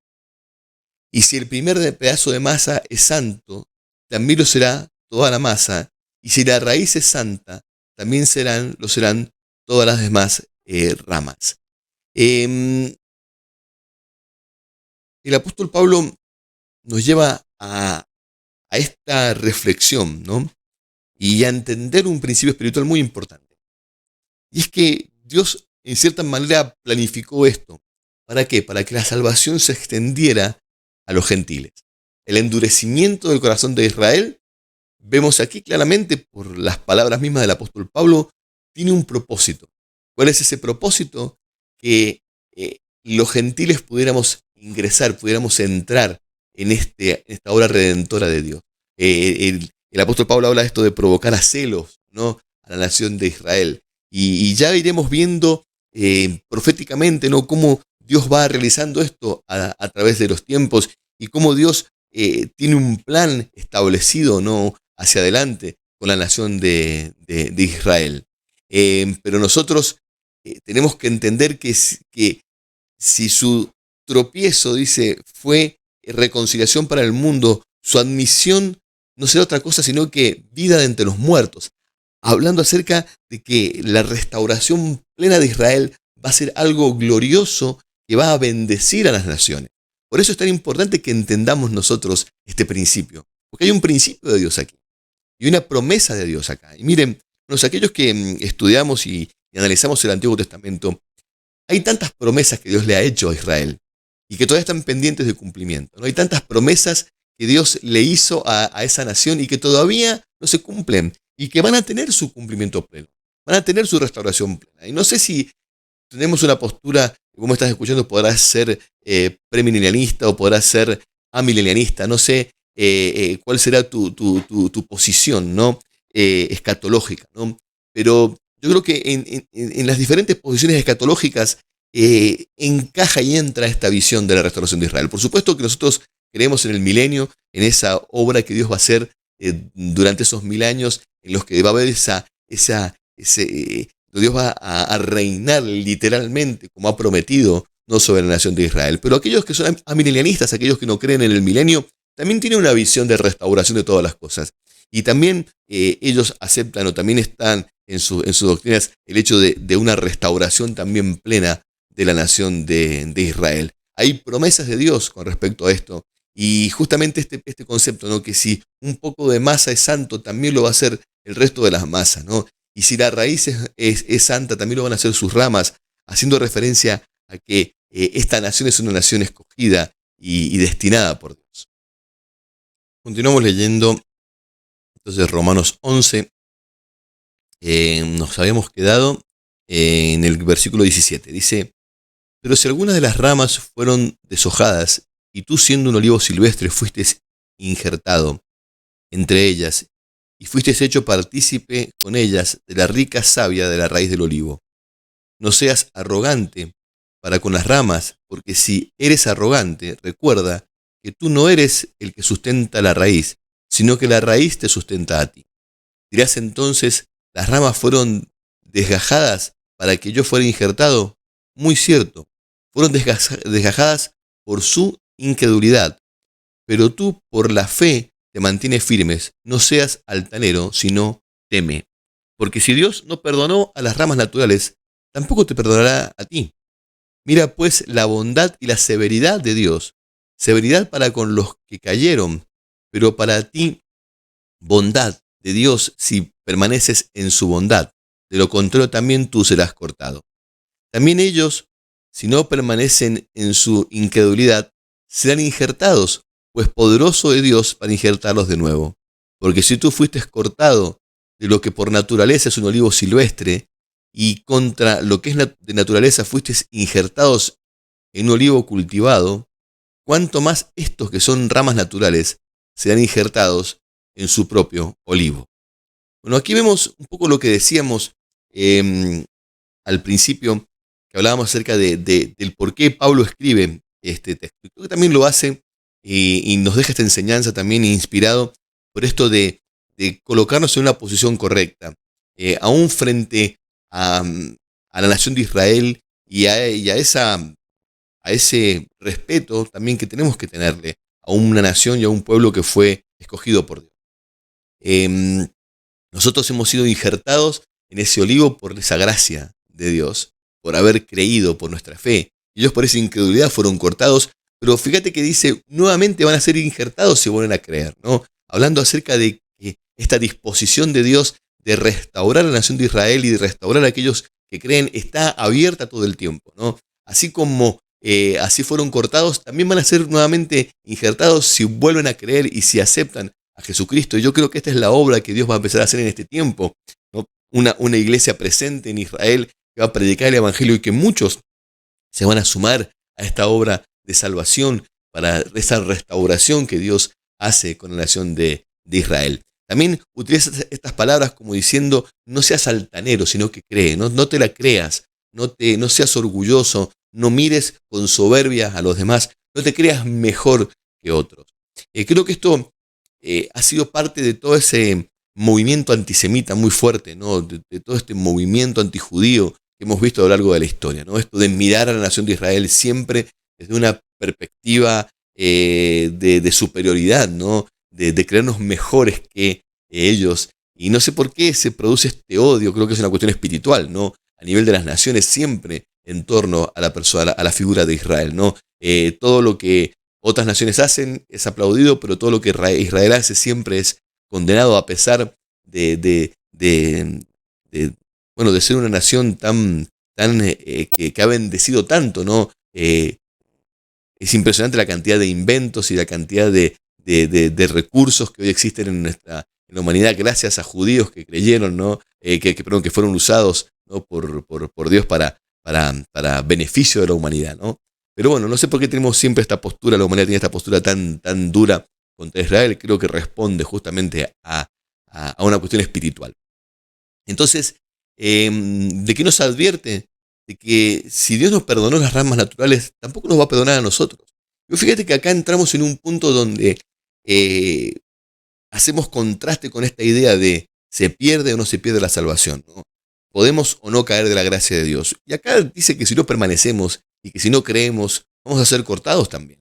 O sea, que corremos el riesgo de caer de esa gracia. Y dice la palabra de Dios, el que esté firme, mire de no caer. No podemos enorgullecernos ni creernos que en nuestros propios firmes y creernos que nada nos va a mover de donde estamos. Tenemos que tener humildad en nuestros corazones, siempre temor de Dios reverente, ¿no? Esto es fundamental en nuestra fe. Continuamos leyendo Romanos 11, y esta parte es muy fuerte, ¿no? Porque en el versículo 25 dice el apóstol Pablo, pero no quiero, hermanos, que ignoren este misterio. Repito nuevamente, misterio. ¿Qué es un misterio? Algo que no terminamos de entender ni comprender en nuestra mente finita, pero que sí tenemos que aceptar por fe. Para que no seáis sabios en vuestra propia opinión, que a Israel le ha acontecido un endurecimiento parcial hasta que haya entrado la plenitud de los gentiles. Y así todo Israel será salvo, tal como está escrito, el libertador vendrá de Sión y apartará la impiedad de Jacob. Este es mi pacto con ellos cuando yo quite sus pecados. En cuanto al Evangelio, son enemigos por causa de vosotros, pero en cuanto a la elección de Dios, son amados por causa de sus padres. Pues los dones y el llamamiento de Dios son irrevocables. Pero así como vosotros en otro tiempo fuisteis desconocidos a Dios, pero ahora os ha mostrado misericordia por razón de la desobediencia de ellos, así también ahora estos han sido desobedientes, para que por la misericordia mostrada a vosotros también, a ellos, se les sea mostrada misericordia. Porque Dios ha encerrado a todos en desobediencia para mostrar misericordia a todos. Vamos a detenernos ahí porque creo que este es un tema fundamental y estamos llegando ya al final, los últimos versículos del capítulo 11, ¿no? Y de este desarrollo tan, tan maravilloso, ¿no? De, de la elección que Dios hace del pueblo de Israel. Y el apóstol Pablo dice, ¿por qué les escribo esto? Porque no quiero que ustedes ignoren este misterio. Porque si ignoran este misterio, se van a convertir en personas sabias en su propia opinión. Acá la sabiduría de nuestra propia opinión no es la que cuenta y la que vale. Acá lo que vale es lo que Dios nos deja en su palabra. Entonces hay un misterio que desconocemos. Hay algo que no terminamos de entender, pero que es una verdad establecida por Dios. ¿Y qué es? Que el endurecimiento parcial de Israel, porque no es total, siempre fue parcial, ¿no? Tiene un objetivo y es que entre la plenitud, que se alcance la plenitud de los gentiles. Y esto es un tema que no nos alcanza a entrar en la cabeza, ¿no? Dios tiene establecido una plenitud, un número de personas que se van a salvar. Esta plenitud se refiere a los tiempos, no hasta que se cumpla ese tiempo, o se refiere a un número físico, a una cantidad de personas que se van a salvar. La verdad que no te tendría una respuesta 100% segura sobre esto, ¿no? Pero sí que hay algo establecido por Dios que va a tener un fin, que va a tener un final, que va a llegar un momento en el que eso se va a terminar, ¿no? ¿Y qué va a pasar después de eso? Dios comienza con esa restauración de la nación de Israel. ¿Por qué? Porque Dios ha hecho un pacto. Fíjate que es interesante esto, ¿no?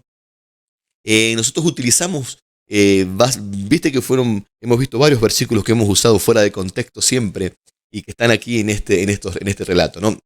Este es uno de ellos, cuando decimos porque los dones y el llamamiento de Dios son irrevocables. Lo usamos nosotros muchas veces para decir que los dones espirituales son irrevocables. Y no se está refiriendo a eso. Se está refiriendo a los dones que Dios le ha dado a Israel y al llamamiento que Dios le ha hecho a Israel, que es irrevocable. O sea, que Dios no va a revocar lo que le prometió a Abraham, lo que le prometió a David, lo que él prometió por medio de sus profetas. Dios no va a revocar ninguna de esas cosas. Y esa restauración va a llegar a un momento en el que se va a cumplir.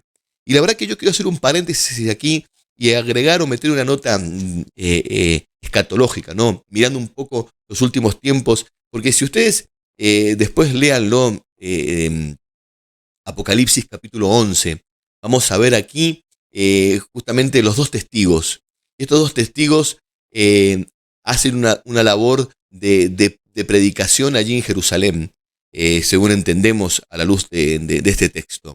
Y Dios derrama un juicio, ¿no? Dice que hubo un gran terremoto. Estamos hablando de Apocalipsis 11:3, después de que fueron muertos los testigos y resucitaron. Dice que hubo un gran terremoto. Una décima parte de la ciudad se derrumbó y 7.000 personas murieron. Y dice que las personas aterrorizadas dieron gloria al Dios del cielo. Y vos sabés que es muy interesante porque es el único juicio en Apocalipsis que termina con una actitud de las personas honrando y adorando a Dios. Es el único juicio en todo Apocalipsis que termina de esta manera, ¿no? Con esta actitud de la gente devolviéndose a Dios. Yo creo que puede tener que ver con esa restauración plena, porque muchos dicen, bueno, hablamos de Israel en su totalidad, o hablamos de un remanente solamente de Israel. Yo creo que hablamos de Israel en su totalidad en ese momento en el que ocurran estas cosas, de que va a haber una restauración plena y un reconocimiento de Israel, de la persona de Jesucristo, de la obra del Mesías, y volviéndose al Señor, antes de que se establezca ese reino milenial que Jesús prometió. Yo creo que hay un acontecimiento y tiene que ver con esto, ¿no? Tiene que ver con que adoraron a Dios aquellos que estuvieron bajo ese juicio de Dios. Y vamos a terminar, hermanos, ya leyendo los últimos versículos aquí de Romanos. Una aclaración simplemente con el versículo 32, donde dice, porque Dios ha encerrado a todos en desobediencia para mostrar misericordia a todos. No podemos dejar de entender este concepto, ¿no? Que la desobediencia es universal, la desobediencia es de todos. Y Dios ha permitido que todos seamos desobedientes, o Dios ha encerrado todo bajo ese paraguas de la desobediencia, como también de la misericordia, de la restauración, ¿no? Y Dios le va a mostrar misericordia a todos. Y termina el apóstol Pablo con esta declaración tan preciosa, ¿no? Él dice, oh profundidad de las riquezas, de la sabiduría y del conocimiento de Dios, cuán insondables son sus juicios e inescrutables son sus caminos. Pues, ¿quién ha conocido la mente del Señor? ¿Quién llegó a ser su consejero? ¿O quién le ha dado a él primero para que se le tenga que recompensar? Porque de él y por él y para él son todas las cosas. A él sea la gloria por todos los siglos. Amén.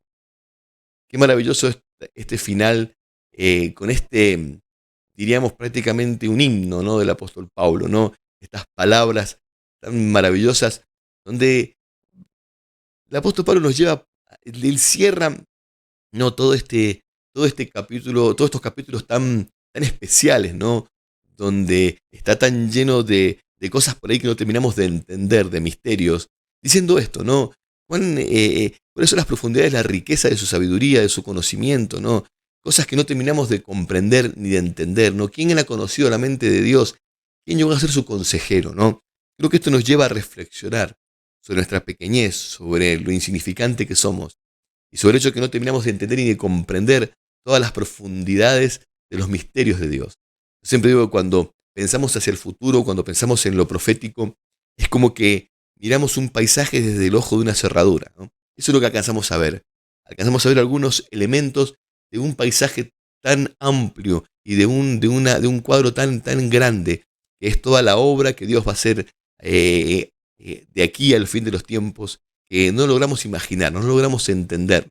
Lo que sí que tenemos que hacer es aceptar y creer y obedecer y permanecer fieles y tener esa actitud correcta, ¿no? Por eso, no nos convirtamos en sabios en nuestra propia opinión, sino que dejemos que sea el Espíritu Santo el que nos guíe, el que nos enseñe, el que nos instruya, para que podamos entender lo que está en el corazón de Dios y creemos y estamos convencidos, ¿no?, de que tenemos un Dios que todavía tiene un plan maravilloso, ¿no?, con la nación de Israel. Creemos que Dios todavía tiene mucho trabajo para hacer con la nación de Israel. Amamos a Israel, bendecimos a Israel y sabemos que Dios va a completar muchas de sus planes y de sus promesas con esta nación maravillosa. Bueno, hermanos, vamos con esto ya terminando con nuestro estudio. Gracias por permanecer, gracias por acompañarnos.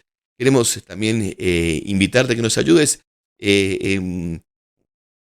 compartiendo, no sé desde dónde nos estás viendo, si nos puedes estar viendo desde YouTube o desde Facebook, desde donde nos veas, te invitamos a que puedas suscribirte a nuestro canal si estás en YouTube, que puedas colocar me gusta, que puedas compartir también este video para que otros puedan ser también bendecidos. Si estás viéndonos a través de Facebook, te invitamos a que sigas nuestras páginas, a que puedas también comentar y compartir estas publicaciones. Esto siempre lo hacemos con un único propósito de poder compartir esta palabra de fe que tanto nos inspira. Muchas gracias por estar con nosotros. Dios bendiga grandemente tu vida. Estamos ya terminando con este estudio y te invitamos a que puedas estar atentos porque vamos a continuar con este estudio de Romanos y vamos a estar también desarrollando otros temas que son esenciales para nuestra fe. Dios te bendiga.